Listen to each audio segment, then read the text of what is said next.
Hipnoterapi bagaimana? Selama kondisi si ibu ya bukan hal-hal yang fatal.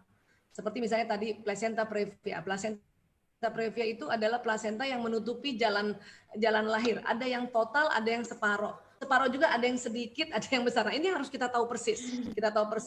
Tapi kalau dia sudah tutupnya total atau sebagian lebih banyak mentutupnya, ya maka kita ya tidak usah ambil resiko. Kita mending menghipno diri kita untuk sehat walafiat, operasi melahirkan dengan sesio selamat. Itu mending begitu. Itu juga sebuah hipnoterapi.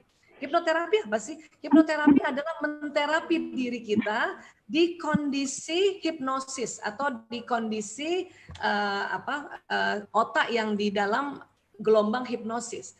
Gelombang hipnosis itu gelombang apa? Gelombang yang antara gelombang alfa dan theta. Ya. Sholat itu hipnoterapi. Ya, menterapi diri kita karena kita pada saat sholat habis wudhu kemudian sholat itu sudah mulai tuh gelombang di otak kita masuk ke alfa. Berputarnya nggak cepat, dia berputarnya sekitar ya di bawah 13 siklus per second. Ya. Kalau sholatnya khusyuk banget di 10 CPS itu membuka sadar kita, otak bawah sadar untuk kita ya terapi. Dengan apa terapi? Kalimat-kalimat yang kita ucapkan mulai dari takbiratul ihram sampai salam. Allahu Akbar. Itu juga terapi. Sholat itu hipnoterapi dengan terapinya kata-kata yang ada di dalam sholat tadi. Tentunya kalimatnya makanya harus jelas dilafazkan ya dan tumakninah. Tidak tergesa-gesa, tidak terburu-buru sehingga kita juga tahu apa yang kita ucapkan. Nah, itu asiknya hipnoterapi yang ada di dalam sholat dan bahkan teratur sehari 5 kali. Buat teman-teman yang mumpung di rumah kan nggak ada pergi-pergi, nah, ini kesempatan banget sholatnya lebih tumakninah, lebih khusyuk ya. Qobliyah ba'diyahnya dilakukan kalau misalnya pada saat zuhur ada qobliyah ba'diyah ambil, isya juga qobliyah ba'diyah ambil. Di waktu-waktu yang lain kan dia nggak dua sayap ya, ada yang qobliyah aja, ada yang ba'diyah saja. Tapi itu ambil semua ya supaya kita menterapi diri kita. Disitulah kita berdoa. Seandainya memang janin kita posisi kepalanya masih di atas dan plasentanya tempat aman, itu masih bisa menghipno diri sendiri untuk ya melahirkan normal gitu. Oke, dan itu dia di dalam senam-senam hamil itu selalu disuruh kita posisi sujud. Nah, sebelum senam hamil itu makanya pada saat kita sholat waktu sujud tuh agak lamaan sedikit itu sekalian. Ya, sekalian kita melakukan posisi. Kalau kepalanya kemana-mana gitu. Tapi kalau udah plasenta nutup udah deh, ya. Mending kita ya ambil jalan seksio sesar dan ya kita menterapi diri kita juga untuk semangat, sehat walafiat, lancar, ya rezeki juga lancar karena mungkin seksio mungkin nggak semuanya ditanggung BPJS, harus ada tambahan sedikit dan sebagainya. Ya.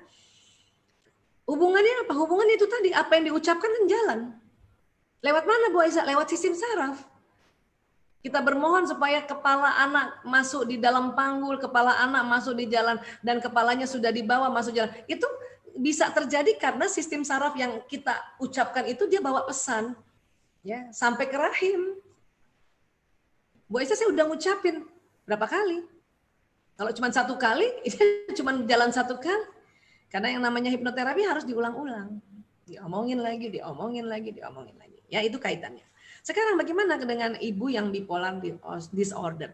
Bipolar ini adalah gangguan mood atau gangguan emosi seseorang. Cepet sedih banget dan cepet gembira banget. Makanya dia ada 2 kutubnya. Ya, manik terlalu gembira banget sama yang terlalu sedih banget sampai ada depresi ingin bunuh diri. Makanya disebut manik depresif. Itu bipolar, itu gangguan moodnya, gangguan emosinya. Ya. Kira-kira nurun nggak ya sama anaknya? Tergantung juga pada saat hamil, ya ada di posisi mana itu pada saat hamil? Depresi terus kah? Atau sedih terus pada saat si ibu yang bipolar?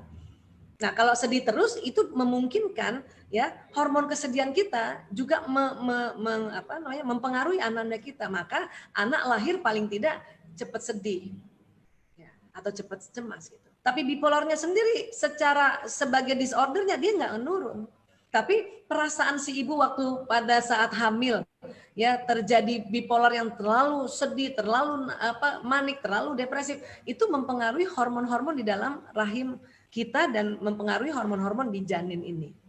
Jadi gimana Bu Aisyah? Makanya yang sudah terdeteksi bipolar disorder tentu harus terus konsultasi dengan dokter, dengan psikiater ya, untuk pada saat kehamilan obat-obat mana yang aman supaya saya juga tidak terlalu sedih dan juga tidak terlalu gembira. Nanti biasanya ada obat-obatan yang aman untuk ibu hamil ya. Jadi kayak nonton ya.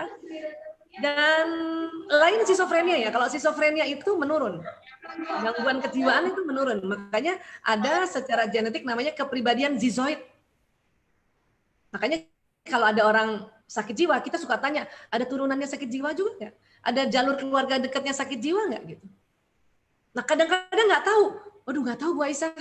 Kenapa? Karena biasanya sakit jiwa ini kalau ada keturunan kepribadian schizoid sakit jiwa dan dalam kehidupannya dia bagus-bagus aja, tidak ada terlalu tekanan tinggi, maka baru munculnya setelah umur 70 tahun ke atas. Makanya ada lansia setelah 70 tahun ke atas, kenapa jadi gila nih ya? Nenek-nenek jadi gila. Jadi muncul penyakit jiwanya, gangguan jiwanya, karena dia sudah ada kepribadian schizoid, cuman waktu kehidupan dari 0 hari sampai 70 tahun aman-aman aja. Dan pas juga dia panjang umur, dia di atas 70 baru muncul. Tapi ada juga yang nggak kelihatan dia gangguan jiwanya karena dia bisa mengelola stresnya dan pada saat umur 65 belum sampai 70 tahun dia meninggal. Makanya muncul gejala schizoidnya, schizophrenianya. Itulah makanya kita susah. Aduh, makanya kita selalu tanya, kakeknya meninggalnya umur berapa? 60 Bu Aisyah. Oh, berarti masih ada kemungkinan nih. Kakeknya meninggal umur berapa? 75 tahun. Tapi sehat-sehat kakeknya. Sehat. Tidak ada gangguan kejiwaan, tidak ada. Oh berarti nggak genetik dari kakek yang ini gitu. Cari lagi. Ya, kepribadian schizoid itu menurun. Nah, yang bahayanya adalah kalau dia terlalu stres, muncul sakit jiwanya sebelum umur 70 tahun atau pakai narkoba, termasuk ganja tuh. Ya. Walaupun orang nih bergoar-goar minta ganja dilegalkan, entar dulu ngerti nggak nih ganja kalau dipakai secara ilegal bisa membuat orang sakit jiwa lebih cepat. Apalagi yang punya keturunan kepribadian schizoid. Ya.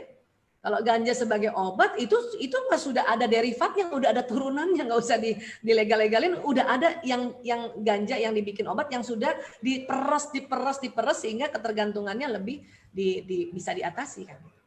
Ya, nah jadi sekali lagi bahwa kalau kepribadian schizoid dia menurun. Ya, itulah kalau kita misalnya ada keluarga yang turunan misalnya kepribadian schizoid, ya kita hati-hati terhadap anak, nggak boleh terlalu menekan, ya nggak boleh terlalu bikin dia stres dan jaga supaya nggak pakai narkoba kalau ada keturunannya itu, ya. Nah, kemudian gimana ya Bu Aisyah, ini ibu ayahnya udah ikhtiar, udah men-setting bagaimana mendidik anak, alhamdulillah. Tapi dia lingkungannya nih, dia tinggal sama kakek nenek, sama tante-tante sepupu-sepupunya kan. Bisa mempengaruhi nggak? Iya bisa. Tapi tidak sekuat kalau bapak ibunya yang mempengaruhi. Jadi ajarkan anak untuk misalnya kita tinggal dekat-dekat tetanggaan gitu ya, ajarkan anak bahwa nak kalau kamu dengar sesuatu diajarin atau diajarin temen main Kak, ini waktu kecil ya, atau ayah nenek bilang cerita sama bunda ya gitu. Jadi tapi menyampaikannya dengan senang aja, jangan yang kamu lapor ya. Setiap siapa yang ngomong tante kamu, om kamu lapor sama, bukan begitu. Cerita ya. Ya. Nanti dia cerita. Bunda, kata bunda kan nggak boleh minum es krim. Ya, hanya boleh Sabtu Minggu minum es krimnya. Itu nenek kasih aku es krim hari Selasa, gitu ya. Apa gunanya anak cerita sama kita? Supaya kita juga meluruskan ya apa peraturan kita. Tapi ingat, kalau itu orang tua kita, bapak ibu mertua kita yang melakukan, nggak boleh bilang mereka salah. Walat kita Bu. Ya, kenapa? Kita ini produknya dia. Kalau ibu merasa berhasil diri sekarang, itu produknya orang tua ya ibu. Kalau ibu merasa suami ibu berhasil, itu produknya orang tua suami. Dan pada saat orang tua kita ya sesekali misalnya memberikan es krim pada anak kita, kita bilang, oh alhamdulillah. Itu bonus nak, berarti kamu baik sama oma, baik sama eyang, baik. Jadi ngebetulinnya gitu. bahwa peraturan yang kita atur itu ya bukan tidak dipakai, tetap dipakai, tetapi pada saat anak mendapatkan es krim, mendapatkan gadget dari omanya, dari yangku, ya bilang aja itu bonus, nak. Sehingga oh ini bonus. Orang itu senang dengan bonus. Dan sampaikan, ya bisa jadi kamu baik. Kamu sering bantu apa sih sama oma? Aku pernah ambilin minum oma. Aku pernah ambilin sendal oma. Aku pernah oma masak, aku makan dengan senang. Ya itulah anak soleh. Itulah ya anak yang soleha sama oma, sama eyang, sama ya itu. Caranya ngebetulinnya gitu. Bu Aisyah, bukan orang tua kita sama kak budenya. Jadi berarti kakak kita kan? Itu juga nggak boleh langsung kita ekstrim. Budemu salah, bukan? Nggak bisa. Kenapa?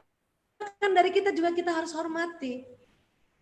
Bilang bonus juga? Iya bilang aja. Itu bonus. Kalau misalnya itu berupa peraturan-peraturan, nggak boleh main gadget, nggak boleh makan es krim, nggak boleh makan coklat, hanya hari ini. Nggak boleh makan mie instan, boleh makan mie instannya hari libur aja. Suatu ketika budenya kasih, pas dia ke rumahnya kasih, ya nggak usah juga dimarahin itu anak. Kenapa kamu terima? Harusnya kamu tolak dong. Kamu kan tahu ini peraturan. Waduh, Bu, itu mie instan itu nggak apa-apa, tapi marah-marahnya ibu yang jadi apa-apa. Ya, jadi sekali lagi apabila lingkungan itu mewarnai peraturan-peraturan kita, sikapi dengan bijak. Ya. Tetapi kalau sangat bahaya, pindah dari tempat itu. Ya, maksudnya sangat bahaya itu tadi. Menzolimi anak kita, membuli anak kita selalu dipukul, didorong dia ditarik rambutnya, itu sudah bahaya lingkungan itu, maka ibu harus hijrah. Mahal Bu Aisyah, memang lingkungan itu harus dibeli dengan harga mahal. Ini kan contohnya banyak. Rasulullah SAW tetap bertahan, tapi pada saat sudah diboykot, dizolimi, bahkan bukan hanya diri Rasulullah. Rasulullah kalau dirinya saja yang dizolimi, ya beliau bertahan. Tapi karena sudah umatnya terzolimi, maka dia hijrah gitu. Jadi kita juga melihat begitu. Kalau di lingkungan kita, ya sudahlah anak-anaknya itu ya membuli anak kita, bahaya. Bahkan orang dewasanya mencela-cela tetangga, itu pindah aja Bu. Ya kayak gitu. Tetapi kalau dia masih kerabat kita, orang tua kita, kakak kita, nah kita harus lebih sikap bijak. Ya, oke. Ya kira-kira begitu. Mudah-mudahan bisa. Bismillah ya. Kita bisa sama-sama terus ikhtiar ya.